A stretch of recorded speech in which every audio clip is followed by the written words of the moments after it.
નમસ્કાર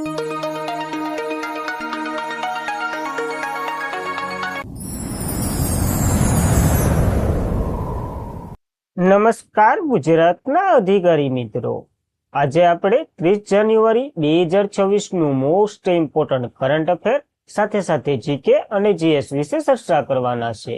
તો ખાસ કરીને ચેનલ ઉપર નવા હોય તો ચેનલનું સબસ્ક્રાઇબ કરી લેવી, વિડીયો પસંદ આવે લાઈક કરવો અને તમારા મિત્રો સુધી અવશ્યથી શેર કરી દેવો. તો ચલીએ આજના ઇમ્પોર્ટન્ટ ક્લાસની આપણે શુભ શરૂઆત કરી દઈએ. તો આંતરરાષ્ટ્રીય ડેટા ગોપનીયતા દિવસ 2026 ક્યારે મનાવવામાં આવે છે? તો 28 જાન્યુઆરીએ આ દિવસ મનાવવામાં આવે છે. હાલ કમ્પ્યુટરનો યુગ છે અને એમાં એઆઈ તો ખૂબ ચર્ચામાં છે.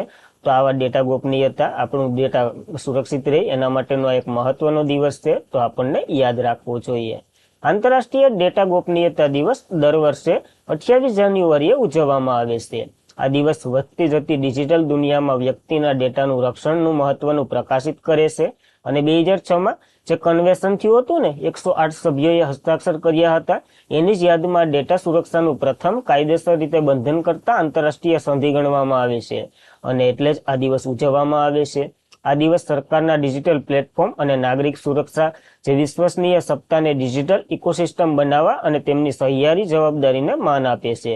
તો ખાસ એની જ યાદમાં ઉજવવામાં આવે છે. તો આપણને એક મહત્વનો દિવસ યાદ રાખવો ઇમ્પોર્ટન્ટ બને એટલા માટે. ત્યારબાદ જાન્યુઆરીના દિવસો જોઈ લઈએ. 1 જાન્યુઆરી વૈશ્વિક પારિવારિક દિવસ અને ડીઆરડીઓનો સ્થાપના દિવસ. 4 જાન્યુઆરીએ વિશ્વ બેલ દિવસ. 5 જાન્યુઆરીએ રાષ્ટ્રીય પક્ષી દિવસ. 6 જાન્યુઆરીએ વિશ્વ યુદ્ધ અનાથનો દિવસ. 8 જાન્યુઆરીએ પૃથ્વી પરિભ્રમણ દિવસ. 9 જાન્યુઆરીએ પ્રવાસી ભારતીય દિવસ. 10 જાન્યુઆરીએ વિશ્વ હિન્દી દિવસ. 11 જાન્યુઆરીએ રાષ્ટ્રીય માનવ તસ્કરી જાગૃત દિવસ. 12 જાન્યુઆરીએ રાષ્ટ્રીય યુવા દિવસ. 14 જાન્યુઆરીએ સશસ્ત્ર દળોના વેટલેન્ડનો દિવસ. 15 જાન્યુઆરીએ ભારતીય સેના દિવસ મનાવ્યો. 16 જાન્યુઆરીએ રાષ્ટ્રીય સ્ટાર્ટઅપ દિવસ મનાવ્યો. 19 જાન્યુઆરીએ મણિપુર, મેઘાલય અને ત્રિપુરાનો સ્થાપના દિવસ. 23 જાન્યુઆરીએ પરાક્રમ દિવસ ઉજવ્યો, નેતાજીની 129મી જન્મ જયંતિ. 24 જાન્યુઆરીએ રાષ્ટ્રીય કન્યા બાળ દિવસ ઉજવ્યો. 24 જાન્યુઆરીએ આંતરરાષ્ટ્રીય શિક્ષણ દિવસ પણ ઉજવ્યો. 25 જાન્યુઆરીએ રાષ્ટ્રીય મતદાતા દિવસ અને 26 જાન્યુઆરીએ આપણે કસ્ટમ દિવસ, આંતરરાષ્ટ્રીય સ્વસ્થ ઉર્જાનો દિવસ અને પ્રજાસત્તાક દિવસ તો છે જ. તો ખાસ આ મહત્વના દિવસો યાદ રાખવા જાન્યુઆરીના. ત્યારબાદ તાજેતરમાં જ કયા રાજ્યથી પ્રધાનમંત્રી મોદીએ 4 નવી ટ્રેનોને લીલી ઝંડી આપી અને ત્યાંથી સ્વનિધિ ક્રેડિટ કાર્ડ લોન્ચ કર્યું છે? તો કેરળમાં આ બધી સમારોહ યોજાયો હતો પીએમ મોદીની હાજરીમાં. તો ખાસ ઇમ્પોર્ટન્ટ બને છે. પ્રધાનમંત્રી મોદીએ કેરળમાં 4 નવી ટ્રેનોને લીલી ઝંડી આપી અને સ્વનિધિ ક્રેડિટ કાર્ડ લોન્ચ કર્યું. તો પ્રધાનમંત્રી નરેન્દ્ર મોદીએ શુક્રવારે તિરુવનંતપુરમ, કેરળના ફાળામાં આવેલી 3 નવી મુખ્ય અમૃત ભારત ટ્રેન, ખાસ છે ને, યાદ છે ને, ગુજરાતની પહેલી અમૃત ભારત ટ્રેન ક્યાંથી ક્યાં ગઈ હતી? સુરતથી ગઈ હતી. ક્યાં સુધી? તો ઓડિશાનું એક શહેર હતું. કોમેન્ટ કરો ને, છેલ્લે હું કહેવાનો જ છે. એક પેસેન્જર ટ્રેન સવારને લીલી ઝંડી આપી છે.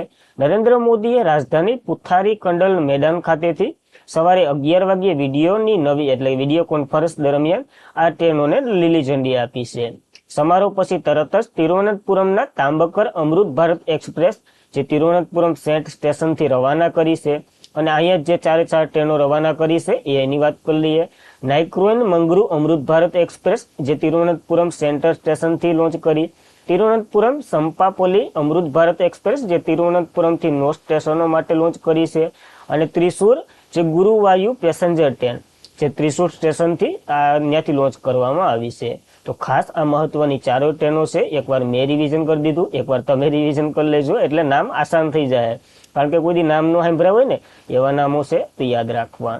ત્યારબાદ શ્રી મોદીએ PM Svanidhi credit card launch કર્યું છે. આ એક UPI link rupees credit card છે અને આ યોજના જે શેરી વિક્રેતા અને ફેરી માટે જે 30,000ની મહત્તમ મર્યાદા સાથે ક્રેડિટ કાર્ડ મળે છે. તો ખાસ 30,000 ઉપાડી શકો એ ટાઈપનું ક્રેડિટ કાર્ડ મળે છે, જેનાથી વ્યાજ મુક્ત ટૂંકા ગાળાની 20 થી 25 દિવસની અંદર તમે પાછું આ લોન ભરી દો અને વ્યાજ મુક્ત મળે છે. એટલા માટે જેમણે પોતાનું પાછલું દેવું ચૂકવી દીધું હોય, પાછલું દેવું એટલે કયું, તો આ એક યોજના સાથે સંકળાયેલું ક્રેડિટ કાર્ડ છે, પીએમ સ્વનિધિ યોજના. પીએમ સ્વનિધિ યોજનાનું ફૂલ ફોર્મ પણ છે, કોરોના વખતે આપણે શરૂ કરી હતી, તો ખાસ ઇમ્પોર્ટન્ટ છે. પ્રાઇમ મિનિસ્ટર સ્ટ્રીટ વનરોઝ અફોર્ડેબલ નિધિ આનું ફૂલ ફોર્મ થાય છે. 1 જૂન 2020ના રોજ આને લોન્ચ કરવામાં આવી હતી. કેન્દ્રીય મંત્રીએ 31 ડિસેમ્બર 2024 થી 31 માર્ચ 2030 સુધી આને લંબાવી છે, તો ઇમ્પોર્ટન્ટ બને છે. મંત્રાલય કયું આવે તો ગૃહ અને શહેરી બાબતોનું મંત્રાલય આવે છે. આ યોજના COVID-19 સમય દરમિયાન લોન્ચ કરવામાં આવી હતી, જે શહેરી વિક્રેતાઓને સસ્તી લોન આપવા માટે અને તેમનો ધંધો પાછોથી શરૂ કરે ને એના માટેની આ લોન હતી, તો ખાસ ઇમ્પોર્ટન્ટ છે. હવે આ યોજનાની આ શહેરી વિક્રેતા 3 વાર લોન આપે, 15,000ની, 25,000ની, 50,000ની. એ ઇમ્પોર્ટન્ટ નથી, પણ સમયસર અને નિયમિત તારીખ પહેલા જ આ લોન ચૂકી કરી દે ને એને 8% વ્યાજમાં સબસિડી પણ મળતી, 7% સબસિડી પણ મળી હતી. અને આ લોન જે લોકોએ પરફેક્ટ ભરી દીધી ને એ લોકોને આ ક્રેડિટ કાર્ડ પણ મળશે સ્વનિધિના, તો ખાસ ઇમ્પોર્ટન્ટ ધરાવે છે આ મહત્વની યોજના સાથે. કારણ કે 2030 સુધી લંબાવી છે, તો આપણને યાદ રાખવી પડશે. આમે સરસામાં છે ને આમે છે. ત્યારબાદ ક્યાં યોજાયેલ કલિંગા લેજેન્ડ્સ છે? રાંચી રોયલ્સને હરાવી મેસ હોકી ઇન્ડિયા લીગનો ખિતાબ જીત્યો છે, તો ભુવનેશ્વરના કલિંગા સ્ટેડિયમ ખાતે યોજાયું હતું. મહત્વ ધરાવે છે, important. Bhubaneswar Kalinga hockey stadium ખાતે રમાયેલ ફાઇનલમાં રાંચી રોયલ્સને હરાવી કલિંગા લેજન્ડ્સે મેન્સ હોકી જે ઇન્ડિયા લીગ્સનું ચેમ્પિયન બન્યું છે અને ઘર આંગણે જ આ જીત્યું છે, તો ખાસ ઇમ્પોર્ટન્ટ બને છે. જ્યારે હોકી ઇન્ડિયા લીગ મહિલાની પણ વાત કરી લઈએ, કારણ કે એ પણ કમ્પ્લીટ થઈ ગયું. 2026માં જયપાલસિંહ સ્ટેડિયમ રાંચી ખાતે એ યોજાયું હતું. આ ભુવનેશ્વરમાં યોજાયું હતું, ઓલું રાંચી, તો ખાસ ઇમ્પોર્ટન્ટ છે, બંને અલગ અલગ છે. આ જીત્યું તો કે એસજી પાઇપલ્સ જે પહેલીવાર આ ટાઇટલ જીત્યું છે, અને બંગાળ વાઘ એટલે બંગાળના ટાઈગરને હરાવીને આ ટાઇટલ જીત્યું છે. હોકી ઇન્ડિયાની વાત કરી લઈએ, જેના દ્વારા આ યોજાયું હતું. હોકી ઇન્ડિયાની રચના 2009માં, હેડક્વાર્ટર નવી દિલ્હીમાં છે અને પ્રમુખ દિલીપ તિર્કી છે, તો ખાસ આ ઇમ્પોર્ટન્ટ માહિતી આપણને યાદ રાખવાની. ત્યારબાદ કયું રાજ્ય ભારતની આંતરિક જળમાર્ગની ટોચની સંસ્થાની 3જી મોટી બેઠકનું આયોજન કરવા માટે તૈયાર છે? તો કેરળને આ મોકો મળ્યો છે. ખાસ ઇમ્પોર્ટન્ટ ધરાવે છે આ બેઠક. તો કેરળ ભારતમાં આંતરરાષ્ટ્રીય જળમાર્ગની ટોચની જે સંસ્થા છે ને IWDC, એની 3જી બેઠકનું આયોજન કરશે. ભારત આંતરરાષ્ટ્રીય જળમાર્ગ પ્રમોશન અને વિકાસ પર નીતિગત સંસ્થાની સર્વોચ્ચ સંસ્થા છે આ, જેને ઇન્ટરલેન્ડ વોટર ડેવલપમેન્ટ કાઉન્સિલ એવું નામ છે. આની 3જી બેઠક 23 જાન્યુઆરીના રોજ કેરળના કોસી ખાતેથી શરૂ થઈ છે, તો ઇમ્પોર્ટન્ટ છે. આનું આયોજન કેરળ દ્વારા થયું છે. આ બેઠક રાષ્ટ્રીય જળમાર્ગના માળખાકીય સુવિધાને વેગ આપવાના હેતુથી શરૂ કરવામાં આવી, એટલે કે યોજાઈ છે આ બેઠક. આની અધ્યક્ષતા તો કે આપણા શિપિંગ મંત્રી સર્વાનંદ સોનોવાલે કરી હતી. જ્યારે આ સંસ્થાની થોડીક વાત કરીએ ને, IWDC ઇન્ટરલેન્ડ વોટર ડેવલપમેન્ટ કાઉન્સિલ જે એક પહેલની બેઠક છે, જેની પહેલી બેઠકની વાત કરીએ 2024માં કોલકાતામાં યોજાઈ હતી. રાષ્ટ્રીય ધોળમાર્ગ છે ને ગંગાથી સદિયાથી ધુબરી ગંગાનો જે ધોરીમાર્ગ ત્યાં યોજાઈ હતી. ત્યારબાદ 2025માં કાજીરંગા રાષ્ટ્રીય જળમાર્ગ છે ને બ્રહ્મપુત્રા ઉપર ત્યાં બીજી બેઠક યોજાઈ હતી, અને 3જી કેરળમાં યોજાઈ છે. તો આ મહત્વની સંસ્થા વિશે પણ આપણને યાદ રાખવું, અને 3 બેઠક ભારતમાં જ યોજાઈ છે, કારણ કે ભારતની સંસ્થા છે, તો ઇમ્પોર્ટન્ટ ધરાવે. આ વખતે કેરળને મોકો દીધો. પહેલી વાર એક તો યુપીમાં યોજાઈ, બીજી આસામના બ્રહ્મપુત્રામાં, અને 3જી કેરળમાં. તો 3 બેઠકો પણ આપણને યાદ રાખવી જોઈએ. ત્યારબાદ શેખ જોવાન બિન હમાદ અલ થાની જે ઓલિમ્પિક કાઉન્સિલ એસેમ્બલીના પ્રમુખ તરીકે ચૂંટાયા, તો આ સંસ્થાનું મુખ્ય મથક પૂછ્યું છે. આ સંસ્થાનું મુખ્ય મથક કે કુવૈત ખાતે આવેલું છે, તો ખાસ ઇમ્પોર્ટન્ટ બને છે આ સંસ્થા. 46મી ઓલિમ્પિક કાઉન્સિલ ઓફ ઇન્ડિયાની જનરલ એસેમ્બલી આજે કતારમાં જે ઓલિમ્પિક કાઉન્સિલ એસેમ્બલીમાં શેખ જોનાલ બિન હમદ અલ થાની જે પ્રમુખ તરીકે ચૂંટાયા છે. 1913માં પ્રથમ વખત મલ્ટી સ્પોર્ટ ગેમ યોજાઈ હતી. ત્યારથી એશિયન ઓલિમ્પિકની ચળવળને જે સેવા આપી રહ્યા છે ને, તેમાંથી આ 22માં પ્રમુખ છે, તો ખાસ યાદ રાખવા. તો આ ચૂંટણી ઉઝબેકિસ્તાન તાશ્કંદ છે ને ત્યાં ઓલિમ્પિક કાઉન્સિલ એસેમ્બલીના જનરલ એસેમ્બલી ખાતે યોજાઈ હતી, જેમાં 45 એશિયન નેશનલ ઓલિમ્પિક કાઉન્સિલ અને ઉઝબેકિસ્તાનના પ્રજાસત્તાક રાષ્ટ્રપતિ શકત મિર્ઝિયા વગેરે હાજરી આપી હતી, તો ખાસ ઇમ્પોર્ટન્ટ બને છે. આના જે આ કુન્ય અને અન્ય કુનું સ્થાન લીધું છે એ ખૂબ ઇમ્પોર્ટન્ટ છે. તો એ તમારી મેરે માહિતી ગૂગલમાં સર્ચ કરીને પણ તમે કહી શકો, તો એ ખાસ ઇમ્પોર્ટન્ટ છે. ઓલિમ્પિક કાઉન્સિલ ઓફ ઇન્ડિયાની વાત કરી લઈએ, એશિયન ગેમ્સનું આયોજન કરે છે. આની સ્થાપના 1982માં થઈ હતી. મુખ્ય મથક કુવૈત શહેરમાં આવેલું છે, તો ખાસ ઇમ્પોર્ટન્ટ ધરાવે. ત્યારબાદ એશિયન ગેમ્સ એની વાત કરી લઈએ. પહેલી એશિયન ગેમ્સ 1951માં થઈ હતી દિલ્હીમાં, ખાસ ઇમ્પોર્ટન્ટ છે. આપણે આનું આયોજન કર્યું હતું. 2023માં 19મી ગેમ્સ હોંગજોંગ ચીન ખાતે યોજાઈ હતી, અને 2026ની ખાસ ઇમ્પોર્ટન્ટ છે. 2026માં 28મી આવૃત્તિ જાપાનમાં યોજાવાની છે, તો એ પણ ઇમ્પોર્ટન્ટ ધરાવે. અને આ પછી આપણે દિલ્હી એક બીજી ગેમ હોસ્ટ કરી લીધી જેનો એક માસ્કોટ હતો, જે માસ્કોટની શરૂઆત જ આમ તો ત્યાંથી થઈ હતી. તો એ કઈ સાલવાળી હતી એ તમારે કોમેન્ટ કરવાનું છે. નકર યોજાઈ તો દિલ્હીમાં જ હતી, એ તમે કોમેન્ટ કરી દો તો તમારા માટે પછી કે ધનાધન થાય. ત્યારબાદ તાજેતરમાં જ આર્મી ચીફ ઉપેન્દ્ર ત્રિવેદીએ કયા ક્ષેત્રે ઉજાગર કરતું રેડ લાયન્સ સિન્ડ્રોમ્સ પુસ્તકનું વિમોચન કર્યું છે. તો આ ઓપરેશન સિંદૂર આપણે ચલાવ્યું હતું ને, એની આખી ઝાંખી બતાવે છે આ પુસ્તક જેનું વિમોચન કર્યું છે. તો પુસ્તકનું વિમોચન રેડ લાઇન સિન્ડ્રોમ્સ ઓપરેશન સિંદૂર એ ભારતનું નવું સામાન્ય નવી દિલ્હી ખાતે army staff chief general Upendra Trivedi દ્વારા પ્રકાશિત થયું છે. આના લેખક તો 3-4 છે. નિવૃત્ત મેજર જનરલ, નિવૃત્ત એર માર્શલ રાજેશ ક, રાજદૂત અનિલ ત્રિગુણા, બધા નિવૃત્ત છે એટલે કે રિટાયર છે. બ્રિગેડ અખિલેશ ભાર્ગવ, તો એ કોઈના નામ યાદ રાખવા. અને આ પુસ્તકનું વિમોચન પણ ઇમ્પોર્ટન્ટ છે, નવી દિલ્હી ખાતે યોજાયું છે. આ પુસ્તક ઓપરેશન સિંદૂરની તપાસ કરે છે, જે 88 કલાક અભિયાનનું જે પ્રાચીન યુદ્ધ સામે વલણ ફરીથી વ્યાખ્યાયિત કર્યું અને દઢ ઉભરતી જે શક્તિ તરીકે પ્રોફાઇલ કર્યું છે. ટૂંકમાં આખું ઓપરેશન સિંદૂર આપણે જે ચલાવ્યું હતું ને જમ્મુ કાશ્મીરમાં, એના ઉપરનું આખું પુસ્તક છે. તો ખાસ ટોપિક સહિત યાદ રાખવું, ઇમ્પોર્ટન્ટ પુસ્તક છે. કારણ કે લેખક તો 4 જણા છે, તો લેખક ન પૂછે, ટોપિક પૂછી લે તો આપણને ગમે એ ટાઈપથી આવડવું જોઈએ. ત્યારબાદ ભારતીય ઉર્જા સપ્તાહની 100મી આવૃત્તિ કયા રાજ્ય ખાતે શરૂ કરી છે? તો ગોવામાં શરૂ થઈ છે. ખાસ કરીને 156 દેશોના પ્રતિનિધિત્વ આમાં હાજરી આપી છે, તો મહત્વ ધરાય છે આપણા માટે. ભારતીય ઉર્જા સપ્તાહની 100મી આવૃત્તિ આજથી શરૂ થઈ છે. ઇન્ડિયન એનર્જી વીક 2024 જે 27 થી 30 જાન્યુઆરી દરમિયાન ગોવામાં યોજાવાની છે. અને પેટ્રોલ કુદરતી મંત્રી આપણા છે, આશ્રય હેઠળ આ યોજાઈ રહી છે. કોણ છે? હરદીપસિંહ પુરી છે. અને ઓફ ઇન્ડિયા પેટ્રોલિયમ ઇન્ડસ્ટ્રી અને ડીએમજી ઇવેન્ટ દ્વારા સંયુક્ત રીતે આનું આયોજન છે. સંસ્થાઓનું યાદ રાખો તો હાલશે. આ મુખ્ય જે વૈશ્વિક જે ઉર્જા ઇવેન્ટ નીતિગત નિર્માણ, ઉર્જા નેતાઓની અને નવીનતમ વિકસિત ઉર્જા લેન્ડસ્કેપનો સંવાદ છે, એટલે કે ભેરા તેને વાતો કરવાના છે. ઉદ્દેશ્યની વાત કરીએ, ઉર્જા સુરક્ષામાં રોકાણને પ્રોત્સાહન આપવું અને કાર્બન ઉત્સર્જનનું ઓછું કરવું એ છે. તો આપણો નેટ શૂન્ય ઉત્સર્જનનો લક્ષ્ય કયોનો છે એ પણ તમારે કોમેન્ટ કરવાનો છે. ખૂબ ઇમ્પોર્ટન્ટ છે, 2000માં જ છે, તો કયો છે એ તમારે કહેવાનું છે. ત્યારબાદ કયા ક્ષેત્રે ચંદ્રકાંત લહિયાને વિલ્સ રિસર્ચ હોરોન્સ પ્રાઇઝ મળ્યો છે? તો આને આરોગ્ય ક્ષેત્રે મળ્યો છે, કારણ કે આરોગ્યમાં ખૂબ સારી એવી પ્રગતિ ભાઈએ કરી હતી, એટલે આને મળ્યો છે. તો ભારતીય જાહેર આરોગ્ય નિષ્ણાત ચંદ્રકાંત લહિયાને પ્રતિષ્ઠિત વાયલી રિસર્ચ હોરોન્સ પ્રાઇઝ 2025 એનાયત કરવામાં આવ્યો. આ અંતર્ગત માન્યતા મેળવનાર આ પ્રથમ ભારતીય છે. તો કે આ પુરસ્કાર મેળવનાર આ પ્રથમ છે, યાદ રાખવું.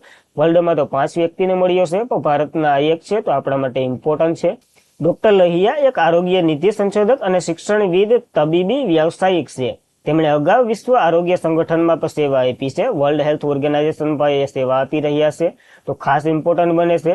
અને ડોક્ટર ચંદ્રકાંત લહિયા વિશ્વભરમાં 2000 થી વધારે નામાંકિતમાંથી એને પસંદ કરવામાં આવ્યા છે. અને અન્ય તો કે ઇમ્પેક્ટ બિયોન્ડ એડમિની આ શ્રેણીમાં એવોર્ડ જીત્યો છે. આ પુરસ્કાર મેળવનાર વિશ્વના 5મા લોકોમાંથી એક છે અને આપણા પહેલા છે, તો ખાસ ઇમ્પોર્ટન્ટ બને છે. ભારતના પહેલા તો ઇમ્પોર્ટન્ટ છે, નામ ખાસ યાદ રાખવું. કયા દેશના નેટ સાયબર બ્રેન્ટ જે વુમન પ્રીમિયર લીગમાં પ્રથમ સદી ફટકારી અને ઇતિહાસ રચ્યો છે? તો ઇંગ્લેન્ડના ખેલાડી છે, જે ભારત તરફથી રમ્યા હતા અને વડોદરામાં જ આ સિદ્ધિ હાસિલ કરી છે. તો નેટ સાયબર બ્રાન્ડ જે વ્યુમન પ્રીમિયર લીગ 2026 દરમિયાન મહિલા પ્રીમિયર લીગના ઇતિહાસમાં સદી ફટકારનાર પ્રથમ બેસ્ટમેન બન્યા છે. તેમણે વડોદરા રોયલ ચેલેન્જ બેંગ્લોર સામે મુંબઈ ઇન્ડિયન તરફથી રમી હતી અને આ વખતે આ સિદ્ધિ હાસિલ કરી છે. તો ખાસ ઇમ્પોર્ટન્ટ બને છે. હવે વુમન પ્રીમિયર લીગની વાત આવી છે, તો એ પણ થોડુંક જોઈ લઈએ. પહેલી આવૃત્તિ 2023માં મુંબઈ ઇન્ડિયન જીત્યું હતું અને ચોથી આવૃત્તિ 2026માં 9 જાન્યુઆરીથી 5 ફેબ્રુઆરી દરમિયાન ચાલી રહી છે. હાલ તો વડોદરામાં છે, તો એ પણ યાદ રાખવી.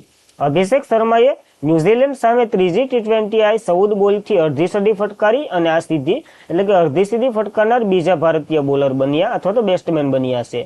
તો ખાસ એ પણ આપણા માટે આ પોઈન્ટ યાદ બન્યો છે, તો યાદ રાખવો. અને યુવરાજ સિંહ 12 બોલમાં 207માં T20 વર્લ્ડ કપ ઇંગ્લેન્ડ સામે આ સિદ્ધિ મેળવી હતી, જે પહેલા હતા. તો ખાસ આ પહેલા બીજા ઇમ્પોર્ટન્ટ બને છે, તો આપણને યાદ રાખવા.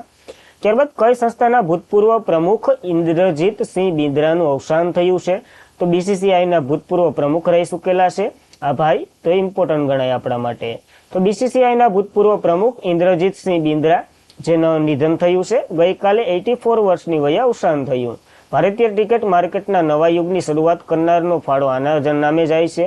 અને બિન્દ્રા 1993 થી 1996 સુધી BCCI ના પ્રમુખ રહી ચૂકેલા છે. 1978 થી 2014 સુધી 3 દાયકાથી વધુ સમયના પંજાબ ક્રિકેટ એસોસિએશનના પણ પ્રમુખ રહી ચૂકેલા છે અને એનું યોગદાનને માન્યતા આપે છે. 2015માં મોહાલી PCC સ્ટેડિયમ છે ને એનું નામ બદલી અને બિન્દ્રા સ્ટેડિયમ રાખવામાં આવ્યું છે. તો ખાસ આ ક્યાં આવેલું છે? મોહાલી, જે પંજાબમાં આવેલું છે. તો એ પણ ઇમ્પોર્ટન્ટ ગણાય છે આપણા માટે, કારણ કે આના નામ ઉપરથી આનું નામ આવ્યું છે. તો કંઈક એવું નામ કરી જાઓ જે તમારું નામ એ કૂપનમાં રહી જાય. ભારતીય ક્રિકેટ કંટ્રોલ બોર્ડની વાત કરીએ, જેની રચના 1928માં થઈ હતી. મુખ્ય મથક મુંબઈમાં છે. સેક્રેટરી દેવજીત સેકિયા છે. પ્રમુખ મિથુન મહનાવાસ છે. જ્યારે પ્રથમ પ્રમુખની વાત કરેલી છે RE ગ્રાન્ટ ગોવન હતા. તો ખાસ ઇમ્પોર્ટન્ટ બને છે BCCI આપણને યાદ રાખવી. ત્યારબાદ મહારાષ્ટ્રના નાયબ મુખ્યમંત્રી અજીત પાવરનું બારામતી નજીક વિમાન દુર્ઘટનામાં અવસાન થયું છે. તો મોસ્ટ ઇમ્પોર્ટન્ટ પ્રશ્ન બને છે. મહારાષ્ટ્રના નાયબ મુખ્યમંત્રી અજીત પાવર આજે સવારે મહારાષ્ટ્રની બારામતી ખાતે વિમાન દુર્ઘટનામાં અવસાન પામ્યા છે. નાગરિક ઉડ્ડયન મંત્રાલયે આ માહિતી આપી છે. VSR સંચાલિત લેજેસ્ટર 45 વિમાનમાં આજે વહેલી સવારે બારામતી એરપોર્ટ ક્રેશ લેન્ડિંગ થયું અને ભાઈ ભગવાનને પ્યારા થઈ ગયા. અજીત પાવર પાર્ટી NPC એટલે રાષ્ટ્રીય કોંગ્રેસ પાર્ટી, જે ભાજપ અને શિવસેના સાથે મહારાષ્ટ્રનું ગઠબંધન છે એના એક ભાગ હતો અને તેઓએ બારામતી વિધાનસભાની બેઠક પર સતત 7 વખત ધારાસભ્ય તરીકે રહી ચૂકેલા છે અને ત્યાંથી જ અવસાન થયું છે. તો ખાસ ઇમ્પોર્ટન્ટ બને છે આ મહત્વનો પોઈન્ટ યાદ રાખવો આપણને. ત્યારબાદ તો કે કાલનું રિવિઝન કરી લઈએ. તે પહેલા ચેનલ ઉપર નવા હોય તો વિડીયો પસંદ આવ્યો હોય તો અવશ્યથી લાઇક કરો, તમારા મિત્રોને શેર કરો. ચેનલ ઉપર નવા હોય તો સબસ્ક્રાઇબ અવશ્યથી કરી લેવી. તો ચાલીએ કાલનું રિવિઝન કરી લઈએ, પછી સેશન એન્ડ કરીએ. તો રાષ્ટ્રપતિ દ્રૌપદી મુર્મુએ કોને અશોક ચક્રથી સન્માનિત કર્યા છે? તો અવકાશ યાત્રી શુભાંશુ શુક્લા. ખૂબ ઇમ્પોર્ટન્ટ પ્રશ્ન છે. 24 જાન્યુઆરી 2026ના રોજ ઉત્તર પ્રદેશનો કેટલામો સ્થાપના દિવસ એને મનાવ્યો છે? 77મો, કારણ કે 1950માં એની રચના થઈ હતી. તો યાદ રાખવું. એશિયાનો સૌથી મોટો નાગરિક ઉડ્ડયન કાર્યક્રમ વિંગ્સ ઇન્ડિયા 2026 તો કે હૈદરાબાદ ખાતે યોજાઈ રહ્યો છે. મહત્વનો છે. ત્યારબાદ તાજેતરમાં જ રાષ્ટ્રપતિએ ગ્રંથ કુટીરનું ઉદઘાટન તો કે નવી દિલ્હીમાં રાષ્ટ્રપતિ ભવન ખાતે જ કર્યું છે. ત્યારબાદ કયા દેશે 15 વર્ષથી ઓછી ઉંમરના બાળકોમાં સોશિયલ મીડિયા ઉપર પ્રતિબંધ મૂક્યો છે? તો ફ્રાન્સે મૂક્યો છે. ઇમ્પોર્ટન્ટ છે. ત્યારબાદ કયા રાજ્ય સરકારે જિલ્લાના દેશી વાનગીને લોકપ્રિય બનાવવા માટે એક જિલ્લો એક ભોજન યોજના શરૂ કરી છે? તો ઉત્તર પ્રદેશના સ્થાપના દિવસ નિમિત્તે જ ઉત્તર પ્રદેશે આ શરૂ કરી છે. ત્યારબાદ કયા રાજ્ય સરકારે ડેસી જુનિયર એવોર્ડ અભિનેત્રી શારદાને આપ્યો છે? તો કેરળ સરકાર દ્વારા એવોર્ડ આપવામાં આવે છે. યાદ રાખવો. કર્તવ્ય પંથ પર 77માં પ્રજાસત્તાક દિવસ નિમિત્તે ગુજરાતની ટેબ્લો કઈ ઉત્ક્રાંતિ દર્શાવતું હતું? તો રાષ્ટ્રધ્વજની ઉત્ક્રાંતિ. મેડમ ભીખાઈજી કામા અને આ બધી સત્યાગ્રહો અને સાલવારી યાદ રાખવી. અને આજના માટે એટલું જ હતું. ખાસ કરીને મિત્રો, વિડીયો બનાવવા પાછળ બહુ મહેનત જાય છે. આ મહેનત નવાજો, એક સારી એવી કોમેન્ટ કરી દો, મોટિવેશન મળે અમને. એના માટે લાઇક કરો, શેર કરો અને ચેનલ ઉપર નવા હોય તો સબસ્ક્રાઇબ અવશ્યથી કરી લેવી. PDF સ્ટડી મટીરિયલ માટે ટેલિગ્રામમાં જોઈન્ટ થઈ જવું. જે પદ્મશ્રીના એવોર્ડની લિસ્ટ વાંચી લીધી ને, ખાલી યાદ કરાવું છું, એકવાર કમ્પ્લીટ વાંચી લેજો. પ્રશ્ન એમાંથી હશે.